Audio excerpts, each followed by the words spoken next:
Welcome, friends, to the periodic table of history. This is where we study history in 4 dimensions. We'll zoom into our globe with 3 dimensions, and we're going to be studying the Vikings up into Robin Hood, that era. I've always wondered about the Vikings, the Crusades, and Robin Hood. I think it's because so many documentaries have been written on these subjects, but without the big picture, the time axis, then we can't rightfully put that together. This is our time axis, our 4th dimension where we can study history. I've put in a few arrows so we can get our perspectives. The Vikings are over here and the English are over here, and we're going to be studying into that era of time.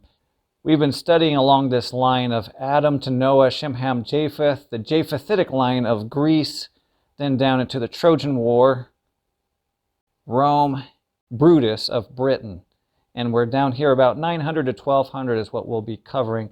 We're going to be going up into where England is a dominant force in the region, and that happens as a consequence of the invasion from the Scandinavians.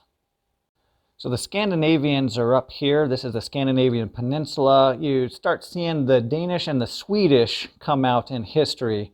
They're the first ones to pop up into history in this region. And then Norway follows, and as the expansion continues, it expands out into, now they're hitting their neighbors, the English. And like I've always said, it seems like we do the most damage to our neighbors. This culture placed a great deal of emphasis on conquest, so it had a great technology called its longboat, which allowed it to get all around Europe, up into the Black Sea, the River Don, and up into the Volga, and over here into the Caspian Sea, and then get back up into the northern seas that are surrounding the Scandinavian peninsula. Well, if we zoom in here, it's not hard to imagine that when you get up in here, and after they get their technologies into place, that once you get here to Norway, and you start dreaming about going to other regions, if you go in any direction, you're going to hit other cultures that are actually not very far away. Let me just zoom out a little bit here. If you're even cautiously exploring this area, you will have known of the peninsula where the Danes are, where the Anglo-Saxons and the Jutes are. You know all this region. If you got blown off course, you would end up along the shore eventually. And then when you get out to here, the way we think of is, yes, it's open sea, but it's open sea where if you go along any 360 degrees, you would almost certainly run into another kingdom that's pretty close. And just getting a scale onto what we're talking about of what is close, we can go here off the coast of Norway and then go to Scotland, for instance, and that's 280 miles. We can go from Norway off to the Shetland Islands, 260 miles. If we move out just a little bit, and we wonder about how the Vikings could go to North America, it's really not that hard. Because if you go island hopping from Shetland Islands to the Faroe Island, that's 200 miles. So if you even had a concept of the ability to go 300 miles or less, you could go all along this area.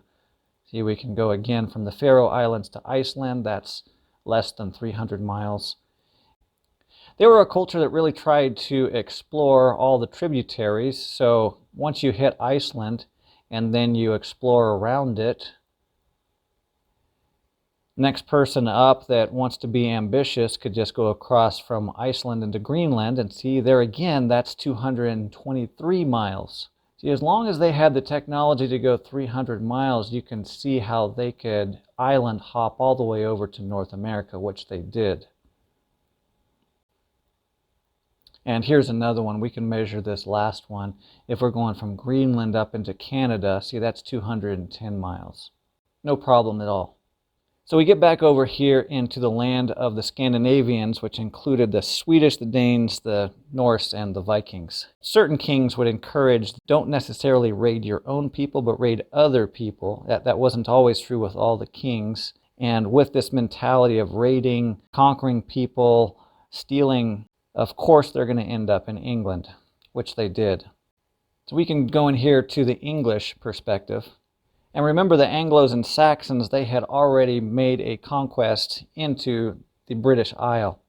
By hook or by crook, the Angles and the Saxons managed to get over here into England, and the Scandinavians do exactly the same thing the Angles and the Saxons do. From the Anglo-Saxon Chronicle, we can start seeing this idea of pirates. They're not really talked about as Vikings, this and that. They just start seeing pirates come in. As soon as they came to Stormouth, there met them 16 ships of the pirates, and they fought with them, took the ships, and slew the men. And then on a little farther, it says there's a fleet of the pirates, fought them the same day, but the Danes had the victory. Going on in the Anglo-Saxon Chronicle, we see, this same year the plunderers in East Anglia and Northumbria greatly harassed the land of the West Saxons by piracies on the southern coast, but most of all by the Esks, which they built many years before. Then King Alfred gave orders for building longships against the Esks, which were full nigh twice as long as the others. So remember, this is the British perspective, looking at the Scandinavians and not knowing exactly what to do about them. They're trying to build boats to repel them. In AD 981, in this year was St. Petrickstow plundered, and in the same year was much harm done everywhere by the sea coasts. AD 982, and this year came up in Dorsetshire 3 ships of the pirates and plundered in Portland. Now let's go into the Scandinavian perspective of this, and we'll look into Himskringla. King Harold heard that in many places in the central part of the country, Vikings were raiding ones who spent the winters in the British Isles. He then took a levy out each summer and searched through the islands and outlying skerries. But wherever Vikings became aware of his army, all fled, mostly out to the open sea. And then, when the king had got tired of this, it turned out one summer that King Harold sailed with his army to the British Isles. He came first to Shetland, and there slew all the Vikings who had not fled from there. Afterwards he sailed south to Orkney, and cleansed everywhere there of Vikings. And that he goes right to the Hebrides and raids there. He slew there many Vikings who had previously been leading bands. He had many battles there and was nearly always victorious. Then he raided in Scotland and had battles there. So when I read through this book called Himskringla, it outlined how actually there was a core kingdom of Sweden, and then Norway was on the outskirts, but they kept sort of a coagulation of tribes. And the Vikings were their own people, but they were their own people, kind of like rebels that would just go out randomly. So they really didn't have a lot of control over all these. So this King Harold decides he wants to put a little bit more control over all these Vikings that are just relentlessly raiding everywhere along this area. And then he becomes the raider himself. We can go into the timeline and see him here. Then we get back into the Anglo-Saxon Chronicle. Take note of the years here and then how much tribute was given to the raiders by the Anglos and Saxons to the Danes, the Norse, and the Swedes who are coming in just randomly ransacking the Anglos and the Saxons. Here it's 10,000 pounds. Next, they committed unspeakable evil, and then note the number here, 16,000 pounds. And remember, you can pause this at any time and read these texts. AD 999, talking about the River Thames. The Kentish army came against them, and then we have excuses cropping up in this text. And the result is, the Danes therefore occupied the field of battle, and taking horse they rode as wide as they would, spoiling and overrunning nearly all West Kent. Now in AD 1002, a tribute was paid, 24,000 pounds. And in 1007 AD, in this year was the tribute paid to the hostile army, that was 30,000 pounds. And here's one of the worst years ever, AD 1012, 48,000 pounds. So you can see as time is going on, giving tribute to the Vikings, giving tribute to the Scandinavians or the Danish invaders, it's not really doing much good for the Angles and Saxons. So the Scandinavians and Danish become conquerors into this land, and they're just intruding and expanding into the British Isle. And the Angles, the Saxons, the British The Picts, the Scots, nobody can do anything about them. The Irish along with that. And going along with the conquest style of the Vikings, the Danish, the Swedish, and even Norway, they come along the coast here, and this is Normandy coast. So now we have a Viking and Scandinavian infusion into northern France. Now remember that northern France area is the Celto-British area. So now this northern France area becomes Celto-British Scandinavian. And in the book Himskringla, there's a line written. It says here, here's the father of William, bastard king of England. From him all the kings of England since are descended. And the reason for that is because of the Norman conquest. See, the technologies of the Scandinavians, the Danes, and then up here into northern France, it all combined together, and they decided, you know what, with the hatred of the Celts and the British, with the leadership of the Viking, Scandinavian, Danish, they figured out that they could usurp the power of the Angles and the Saxons.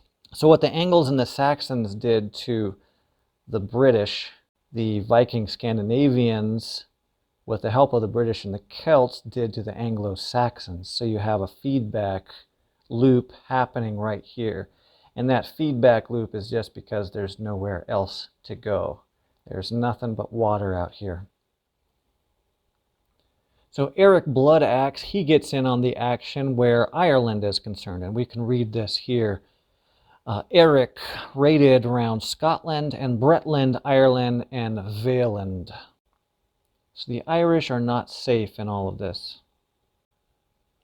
Back in Himskringla, they, first of the Norwegians, gained possession of Dublin. They say that Frodi was given a poisoned drink, and Porgisel was for a long time king over Dublin and was betrayed by the Irish and fell there. So we can go back to our fourth dimension of time, and we can see that, yes, at this time, I'll delete that arrow, and we can see these Viking kings over Dublin. They're doing these hit-and-run tactics.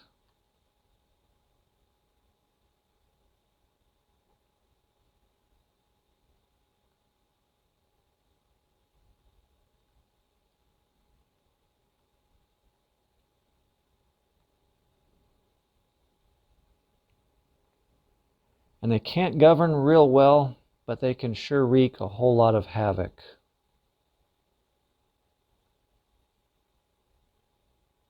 So the King of England ends up inviting Eric to inherit some land over here in Northumbria. It's the northern part of England that becomes the Viking Norse, like Norsemen part of England, because Britain had been trying everything that it can to push out the raids. Couldn't do it. They didn't have the technology. So what better thing to do than to get one Viking to fight against other Vikings? Here's King Hakon after Eric Bloodaxe, and we see the story here. Eric also called out troops in the center of the country, and he found it difficult to get troops, since many of the ruling class forsook him and went over to Hakon. So you can see that Hakon succeeds Eric. When Eric saw he had no means of withstanding Hakon's army, he sailed west across the sea with his troops, who were willing to go with him. So here King Ethelstein of the English sent word to Eric and invited him to accept rule from him in England. So now you can see here Christianity is start to spread to the Vikings. See there, King Eric is fallen, but he definitely leaves his mark in England. All the technologies of the British, the Irish, the Scots, the Picts, the Celts, the Gauls, and the Scandinavians now starts to come together as this megalithic sea power. And here's a poem of that time. It's from the Himskringla. The friend of men fostered fire of strife. To the pleasure of the Valkyrie's eagle in flight went a host of Irish. The land freer fell warriors in favor of victory in the south and stained red sword blades in men's blood. So that gives you a good picture of what's going on. But due to the interactions with the Scandinavians, with the Normans over here in northern France, the Norman conquest picks up speed because now a lot of energy can be pulled from the mainland and feed back right back up here into the British Isles. So when you combine that with the idea of King Arthur, the romantic tales and those kind of things, a code comes out of this called chivalry. It's a French word.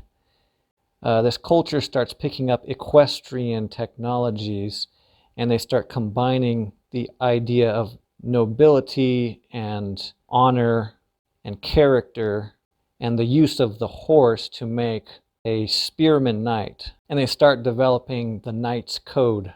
This ends up setting up the British Isle as a major player in the Middle Eastern to European theater. Here is Holinshed writing about the Danes. But when no sign thereof appeared in our hearts, he called in another nation to vex us, I mean the Normans, a people mixed with Danes, and of whom it is worthily doubted whether they were more hard and cruel to our countrymen than the Danes, and more heavier and intolerable than our land, than the Saxons or the Romans. The Danes which subdued that region came out of the north parts of the world. So you can remember all the atrocities of the Commentary de Bello Gallica from Julius Caesar, Gaelic wars, etc., etc., and then we fast forward, and then there's still a whole lot of remorse for all the violence that goes on. And Holinshed has to contemplate that. Well, though there's a big world stage going on, there's also localized fights. There's one between Wessex and Scotland, and it's most famous because Shakespeare once again makes it famous. That is to say, Macbeth. This is one of the most renowned plays by Shakespeare. Maybe it's most remembered because it's so creepy because of the witches. The witches say, "By the pricking of my thumbs, something wicked this way comes. Open locks, whoever knocks." And you can just see the artistry that's going into this, the creepiness. But that is a Shakespeare play that you can probably check out at your local library. Whenever you're studying history and you get the big picture of history, like say from this perspective, when you zoom out, then it's fun to just go through a few movies and fast forward through all of time, and gives you a huge understanding of history. The Macbeth play is around 1054, so let's see if we can find him. Oh, there he is. Macbeth. So that leads us up to William the Conqueror. William I the Conqueror. He's the culmination of the Norman conquests. William the Conqueror, the Norman, defeats the Anglo-Saxon king, King Harold, and that changes history. William the Conqueror is said to have made the original part of Windsor Castle. Windsor Castle is the oldest castle in England. We fast forward in time just a little bit to Henry II. He married Eleanor of Aquitaine. And this would have been okay, except Aquitaine was so closely associated with Gaul. So now Gaul feels threatened by the marriage. But there are bigger things that are going on. We can zoom out here, and we can see that when we go back in time to the Middle East, because we're going to talk about the Crusades just a little bit, then we can go back in time to Muhammad. Muhammad was getting more and more followers of his faith, and therefore creating a theocracy. This theocracy theorized that you can only worship one God, but that doesn't include the Trinity, like God the Father, God the Son, God the Holy Spirit. Instead of them thinking like there's three gods in one, they're thinking, no, there's one God. Anything more than that is idolatry. So of course this sets up a whole lot of political divisions and wars in the Middle East. One of the most successful campaigns was the subjugation of North Africa. You have the Umayyad Caliphate that expands all over North Africa. That is followed by the Ayyubid Caliphate. Between the two of these caliphates, they conquer all of North Africa and up into Spain. So now that starts to threaten Europe, and Britain starts to see it as it has just married into the Aquitania line. So even if you're as far away as Britain, because now you have ties to Aquitania, which is now threatened by the Muslim expansion, they start seeing a great need to expand out. So it's quite easy for them to take part in the Crusades. It makes it very motivating to the British Isle to come up with a plan to push the invading Muslim forces out of Spain. And also another front starts to develop, because as the Muslim world had conquered all of North Africa and into Spain, they said, well, why don't we also go around the other way and conquer into Greece? So the Muslim viewed all of Europe as idolaters.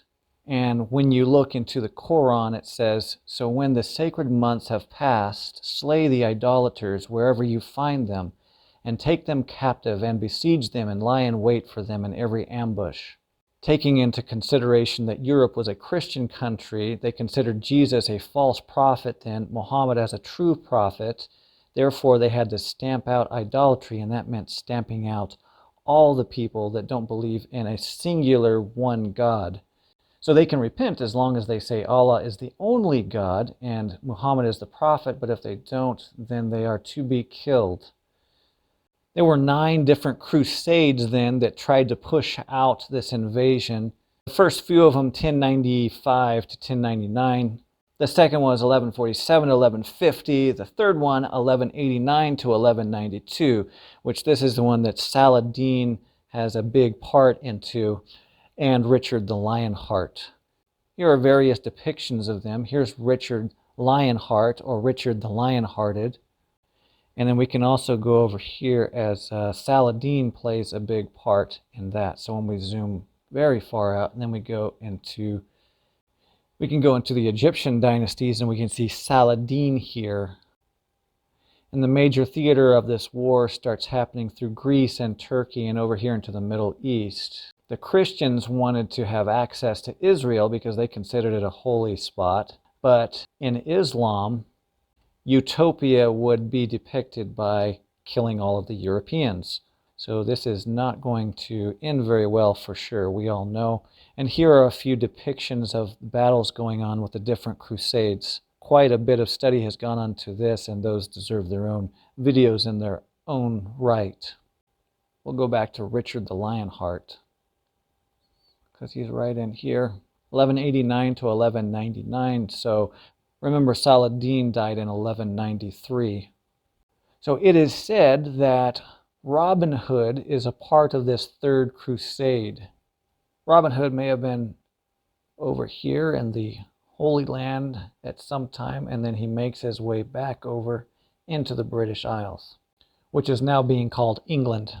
Here's Piers Plowman writing about Robin Hood. And as the legends developed, Robin Hood is associated with Richard the Lionheart. England has taken on a tremendous amount of debt because of the Holy Wars. The nobility would tax the people and the slaves. This war is costing a lot of money, so now England is in dire straits, and that's how John gets the kingdom. King John is considered one of the worst kings in English history. So John does not deal with everything going on very well. Corruption. People are angry because they're overtaxed. So with the strongest men being sent out to the battle, so now there's mothers that lost their sons, there's widows, there's orphans, etc. It is a really poor time. And John just doesn't deal with all of this very well. He can't push the corruption out. He can't get taxes to go down because of the war. Any economic thing that could be going wrong does go wrong. Because of all the problems in the land, there's a break in the social structure of England, and that leads to the Magna Carta being written. That the king, the barons, and the people should all be under the law. And so there is a restructured interaction where now the king is subject to the law. And this is one of the incidences that changes history in the West. And this isn't executed perfectly, but it's a step in the direction of creating a more equal universe, a middle class. The peasants get tired of their friends getting executed over the most trivial details, but the king getting away with everything. So this is a compromise where there's a new interaction between kings, barons, and people, and the peasants feel a little bit more confident about their role in the future. And it's one of the building blocks of Western civilization. So I hope you learned a lot from that video. I know I learned a lot just from the study. I'm always learning new things, and just having the skeleton of the periodic table of history leads to new discoveries, and I'm happy to share those with you. So I'll leave you with this proverb. It's Proverbs 29:2. When the righteous are in authority, the people rejoice, but when the wicked beareth rule, the people mourn. Well, I hope you have a good week, and I'll see you in the next video.